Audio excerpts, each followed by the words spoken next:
My coworker stalked me to Japan to hijack my vacation, so I left her stranded with a $4,000 hotel bill.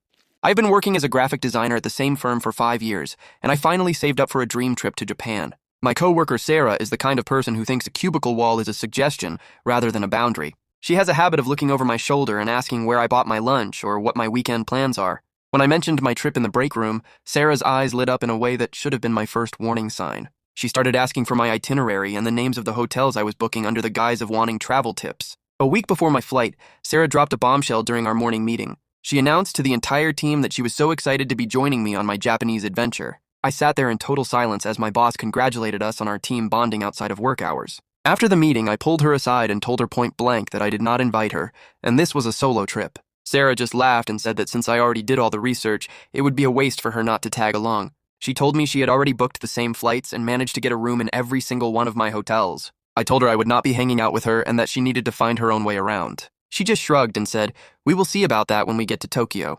The day of the flight, I arrived at the airport 3 hours early, hoping to avoid her at the gate. I was sitting in the lounge when I saw Sarah walking toward me with 3 massive suitcases and a smug grin. She sat down right next to me and asked if I could help her pay for her excess baggage fees because her card was declined. I told her no and that she should probably reconsider the trip if she couldn't afford the luggage. She spent the entire 14-hour flight trying to talk to me through the gap in the seats, even though I had my headphones on. When we landed in Tokyo, I moved as fast as I could through customs, hoping to lose her in the crowd. I hopped into a taxi and made it to my hotel, feeling like I had finally escaped the nightmare. But when I went to check in, the receptionist told me there was a slight problem with my reservation. Apparently, a woman calling herself my personal assistant had called the hotel earlier that morning. She had convinced them to upgrade our separate rooms to a single luxury suite with 2 beds to save on costs. Sarah had used my confirmation number, which she stole from my desk at work, to make the change. I was standing there shaking with anger when Sarah walked through the lobby doors with a luggage cart. She waved at me and said, "See, I told you we would be better off sharing everything." I didn't argue with her in the lobby because I didn't want to make a scene in a foreign country.